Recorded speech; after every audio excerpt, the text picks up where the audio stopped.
Good morning all students. Students, आज अपन पढ़ेंगे chapter number 3। कौन सा पढ़ेंगे? Chapter number 3, Chandrayaan 2। इस चैप्टर के बारे में हमने पहले भी पढ़ा है और आज अपन इस चैप्टर के आंसर एंड क्वेश्चंस के बारे में डिस्कस करेंगे। क्योंकि हमने इस चैप्टर को समझ तो लिया है बट इसके आंसर एंड क्वेश्चंस बाकी थे, उसके बारे में आज अपन डिस्कस करेंगे। Okay, yes. तो चलिए अपन स्टार्ट करते हैं चैप्टर नंबर 3, चंद्रयान 2। ओके, हाँ, स्क्रीन की तरफ देखिए। ये पूरा चैप्टर मैंने आपको हिंदी में ट्रांसलेट करके समझा दिया था और आपको समझ में भी आ गया होगा। तो आज आपको आंसर है उसके क्वेश्चंस है उसके आंसर देने हैं। तो स्टूडेंट्स, चलिए अपन स्टार्ट करते हैं। Understanding the story. इस स्टोरी के बारे में आपको जो जो क्वेश्चंस आ रहे हैं उसके आंसर देने हैं। चलिए, A activity write the correct answer. जो करेक्ट आंसर है उस पर राइट करना है। तो फर्स्ट देखिए, when was Chandrayaan 2 launched? When was Chandrayaan 2 launched? Chandrayaan 2 launch कब किया गया? यानी अपने चैप्टर में पढ़ा था कि चंद्रयान 2 इस तारीख को लॉन्च किया गया था, तो वो डेट आपको इसमें बतानी है। यानी वह डेट कौन सी थी? 22 जुलाई 2019। ओके, यस, ये था उसका आंसर। इस पे आपको राइट करना है 22 जुलाई 2019। Yes. Second questions, what is the name of the lander? Lander का नाम क्या था? अपने पढ़ा था कि उस लैंडर यानी लैंडर के बारे में जो अपने पढ़ा था, तो इस लैंडर का नाम क्या था? तो इस लैंडर का नाम था विक्रम। तो आपको इस पर क्लिक करना है यानी राइट लगाना है। Okay, yes.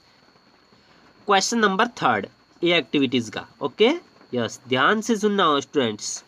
What does Pragyan means? Pragyan का अर्थ क्या है? यानी प्रज्ञान अपने वर्ड्स आया था बीच में जब अपने चैप्टर पढ़ा तब इसमें एक आया था कि प्रज्ञान वर्ड आया था। तो इसका मीन्स क्या होता है? तो प्रज्ञान का अर्थ होता है फ्लावर। क्या होता है? फ्लावर। जो इसमें ऑप्शंस दिया हुआ है, फ्रेंड, विजडम एंड फ्लावर। तो इसका राइट कौन सा होगा? फ्लावर। Okay, yes. इसके बाद नेक्स्ट एक्टिविटीज है बी। कौन सी है? B. A activity is clear. Okay, first का आंसर है 22 जुलाई 2019, सेकंड का है विक्रम और थर्ड का है फ्लावर। Okay, yes. अब बी एक्टिविटीज पर चलते हैं। Fill in the blanks with opposite words.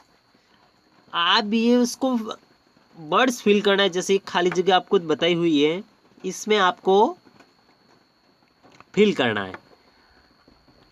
अब इसमें क्या लिखना है? जैसे द के बाद रिक्त स्थान है, इसके बाद cried out a space mission to the moon. अब आपको इसमें क्या लिखना है?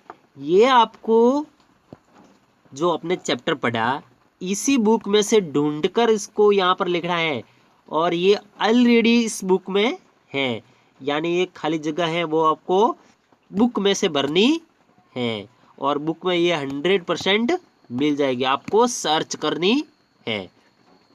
ठीक इसी प्रकार सेकंड को भी और थर्ड को भी फिर आपको इसमें लिखना है। मैं इसका आंसर नहीं बताऊंगा और आपको इसको भरना है खुद को। Okay, yes. तो ये हो गई आपकी बी एक्टिविटीज। अब मोस्ट एंड इम्पोर्टेंट एक्टिविटीज आ रही है C. Answer the following questions. जो क्वेश्चंस दिए उसको आपको आंसर देने हैं।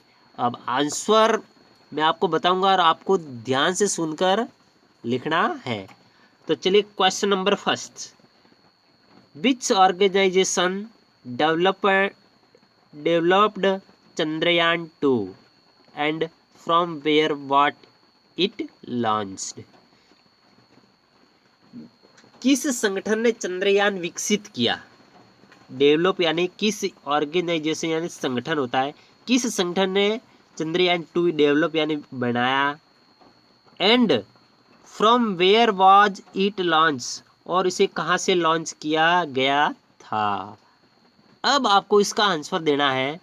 इसमें दो क्वेश्चंस बने हैं कि विच ऑर्गेनाइजेशंस डेवलप्ड चंद्रयान 2 एक, और इसके बाद एंड के बाद from where was it launch, यानी किस संगठन ने चंद्रयान विकसित किया और इसे कहाँ से लॉन्च किया गया, ये किसने बनाया और कहाँ से उसको लॉन्च किया। तो इसको किस किस संगठन ने बनाया था? तो आपको इसमें लिखना है इसरो। इसरो मतलब ISRO।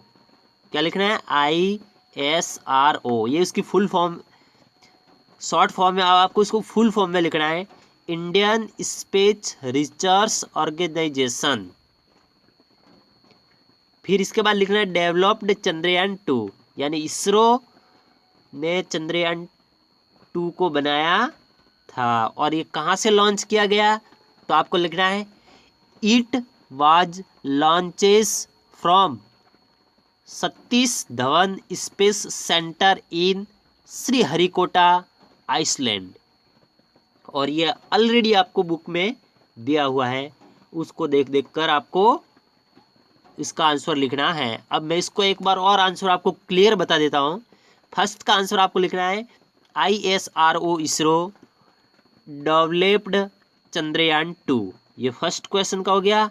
इसके बाद it was launches from Satish Dhawan space centre in Sriharikota island, ये हो गया फर्स्ट आंसर का, सॉरी फर्स्ट क्वेश्चन का आंसर। इसके बाद आता है second, what was the purpose of the mission? Mission का उद्देश्य क्या था, यानी चंद्रयान 2 भेजने का उद्देश्य क्या था? पर्पज यानी जब अपन पढ़ाई करते हैं इसका भी एक न एक उद्देश्य होता है, ठीक इसी प्रकार जब ये चंद्रयान 2 भेजा तो इसका भी कुछ उद्देश्य होगा। वह उद्देश्य क्या था, यानी what was the purpose of the mission, यानी मिशन का उद्देश्य क्या था। तब आपको इसमें आंसर देना है, ध्यान से सुनना। The purpose of the mission was to find the presence of water at moon. इस मिशन का उद्देश्य चंद्रमा पर उपस्थित पानी का पता लगाना। किसका? जो चंद्रमा पर उपस्थित पानी था उसका पता लगाना, यही इस मिशन का मुख्य उद्देश्य था, यानी मेन पर्पज था। तो आपको लिखना है, शॉर्ट में लिखे तो आप the presence of water at moon, आपको पूरा लिख। वैसे आपको इसकी आंसर की आपको मिल जाएगी, बट आपको इसको ध्यान से सुनकर लिखना है। एक बार और मैं इसका आंसर बता देता हूँ। The purpose of the mission was to find the presence of waters at moon. हाँ, इसके बाद आता है third question, what does indigenous technologies mean? Indigenous technology means यानी स्वदेशी तकनीक। इंडिजिनस यानी क्या होता है? स्वदेशी, और टेक्नोलॉजी होती है तकनीक। इसका मीन्स क्या है? अब इसका मीन्स ये है, आपको आंसर मैं बता देता हूँ। Every part of A machine is made from the materials available in India.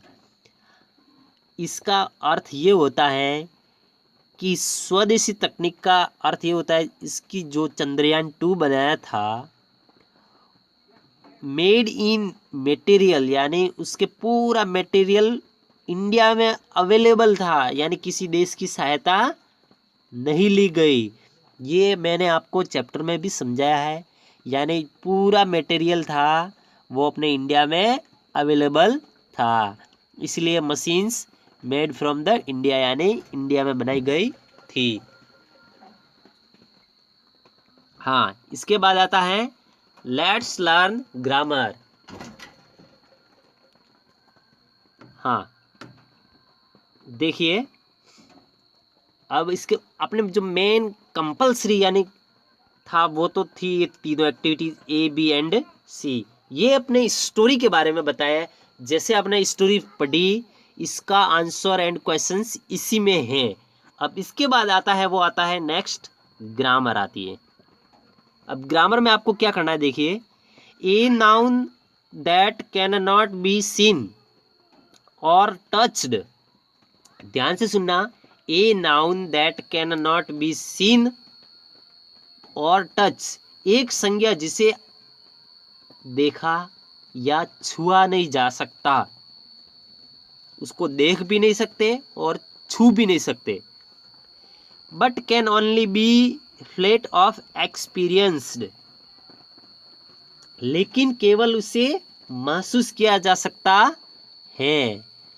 He is called at abstract noun, इसे हम भाववाचक संज्ञा कहते हैं। भाववाचक संज्ञा। It can be name of a quality, उसके नाम क्या क्या क्वालिटी है, एक्शन है, स्टेटस है, आइडियाज और फीलिंग्स, ये उसके एग्जाम्पल्स हैं। ओके, यस, यानी नेम्स। अब आपको एग्जाम्पल्स दे रखे हैं इसमें। जैसे ये पूरा सेंटेंस है, Priyanka cried out in pen, Priyanka दर्द से चिल्लाई। तो इसमें भाववाचक क्या हुआ, जैसे आपको ग्रीन अक्षर में करके दिखाया है, पेन, यानी ये क्या है, भाववाचक संज्ञा है, यानी पेन। अब दर्द होता है, उसको अपन देख नहीं सकते, देख सकते हैं, ओनली महसूस कर सकते हैं। क्या कर सकते हैं, महसूस कर सकते हैं, देख भी सकते हैं और छू भी नहीं सकते। अपने दर्द को छू सकते हैं क्या, नहीं। तो ठीक इसी प्रकार ये वर्ड यानी PAIN, ये क्या हो गया, एब्स्ट्रैक्ट नाउन। ये क्या है वर्ड्स, एब्स्ट्रैक्ट नाउन। इसके बाद सेकंड एग्जांपल्स देखिए, हिज सिस्टर नेवर एक्सप्रेसेस हर एंगर, उसकी बहन कभी अपना गुस्सा जाहिर नहीं करती। अब गुस्से को अपन देख नहीं सकते, छू नहीं सकते, ओनली महसूस कर सकते। Okay, yes. तो इसको अपन एब्स्ट्रैक्ट नाउन यानी एंगर के होगा, वो क्या होगा, एब्स्ट्रैक्ट नाउन।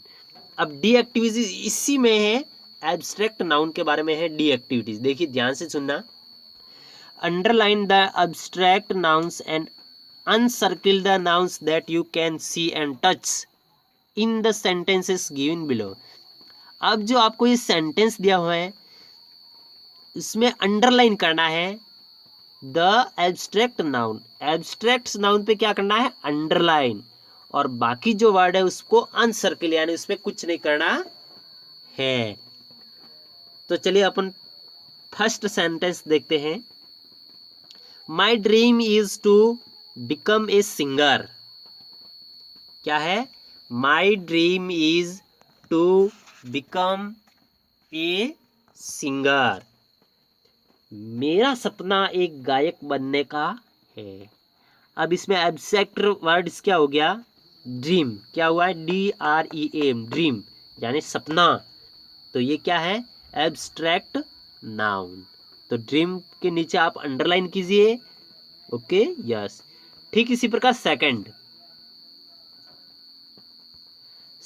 है, the boy is rewarded for his excellent behaviour, लड़के को उसके उत्कृष्ट व्यवहार के लिए पुरस्कृत किया। रिवॉर्डेड यानी उसके बिहेवियर, यानी क्या होता है, बिहेवियर यानी क्या होता है, व्यवहार। तो आप इसको कहाँ पे अंडरलाइन करेंगे, बिहेवियर पर, यानी बिहेवियर, लड़के को उसके व्यवहार के लिए पुरस्कृत किया गया, यानी लड़के को उसका व्यवहार अच्छा था इसलिए उसको इनाम दिया गया। तो आप इसको अंडरलाइन बिहेवियर पर करना है। थर्ड इस ठीक इसी प्रकार, foxes are noun for their cleverness, लोमड़ियों को उनकी चतुराई के लिए जाना जाता है। यहाँ लोमड़ी होती है वो ज़्यादा चतुराई होती है, क्लेवरनेस होती है, क्या होती है, क्लेवरनेस। तो अपन चतुराई को देख नहीं सकते, ओनली महसूस कर सकते हैं, और टच भी नहीं कर सकते, तो इसलिए क्लेवरनेस पे अंडरलाइन करनी है। चलिए next fourth, eating junk food is not good for health. Junk food खाना सेहत के लिए अच्छा नहीं है, यानी अपन को बासी खाना खाना सेहत के लिए अच्छा नहीं है, यानी हेल्थ, इसमें क्या हुआ गया, हेल्थ यानी सेहत। ओके, तो हेल्थ पे अंडरलाइन करना है। ठीक इसी प्रकार अपने आती है E activities. Fill in the blanks by making abstract noun from the words given in the brackets. इसमें आपको जो फिल करना है या क्या लिखना है, इसमें आपको abstract noun. Mayank and his family growth up in. अब इसके बाद क्या आएगा, मयंक और उसका परिवार गरीबी में बड़ा हुआ है। POOR पूर यानी क्या होता है, गरीब। तो इसमें आपको क्या लिखना है, गरीबी, यानी पूर यानी गरीब होता है, और उसमें आपको लिखना है गरीबी। तो इसमें आपके आएगा POVERTY, पॉवर्टी। क्या आएगा, पॉवर्टी, यानी मयंक और उसका परिवार गरीबी में बड़ा हुआ है। ओके, सेकंड में आएगा साइलेंस। साइलेंस, साइलेंस यानी SILENCE, साइलेंस यानी क्या होता है, शांति। देयर वाज पिन ड्रॉप कक्षा, where was pin drop silence inside the classroom. कक्षा के अंदर पिन ड्रॉप साइलेंस लगा हुआ था, यानी शांति थी। Okay, yes. Raghav was a कीन स्पोर्ट्समैन इन हिज यूथ। क्या लिखना है, यूथ। राघव अपनी जवानी में एक उत्सुक खिलाड़ी था, युवा अवस्था या जवानी। तो आप उसमें क्या लिखना है, YOUTH, यूथ। Okay, yes. यदि कोई शब्द आपको समझ में नहीं आ रहा है तो वैसे आपको आंसर की मिलेगी, बट आपको कोशिश करनी है कि उसको आंसर पहले ही आंसर की ओनली चेक करेंगे, ताकि इस कहाँ पर गलती हुई है उसको देख के आपको कॉपी नहीं करना है, और आपको चेक करना है कि मैंने कहाँ गलती की है और कहाँ सही लिखा है। ओके, इसके बाद fourth, dogs are noun for their. इसमें फर्स्ट में आएगा LOYALTY। इसके बाद सेकंड में आएगा FAITHFULNESS, फाइथफुलनेस, और पहले में आएगा लॉयल्टी। ठीक इसी प्रकार F activities, words game. Circle the words with the correct spellings from the ones given in the brackets. अब जो ब्रैकेट्स में आपको दिख रही है ग्रीन अक्षरों में, उसमें सही स्पेलिंग्स कौन सी है उस पर आपको क्या करना है, सर्किल करना है। तो इसमें फर्स्ट कौन सी है, राइट कौन सी है, स्टूडिंग, यानी इसमें कौन सी STUDYING, ये राइट स्पेलिंग से। ओके, सेकंड में THOUGHT, ओके ये राइट है। थर्ड में है LIKE, लाइक। फोर्थ में है TWIGS, ट्विग्स। ओके, ये थी अपनी एफ एक्टिविटीज। इसमें आपको राइट यानी करेक्ट स्पेलिंग्स को चूज करना है और सर्किल करना है। इसके बाद जी एक्टिविटीज है। Your teachers will read out of following sentence, listen carefully to her and him and write true and false against each sentence in the blanks. अब इसमें आपको लिखना है, देखिए फर्स्ट में क्या करना है आपको, इसमें क्या करना है वो तो पता चल गया, ट्रू एंड फॉल्स वो लिखना है। इस सेंटेंस, ये सेंटेंस है वो ट्रू है या फॉल्स है वो लिखना है।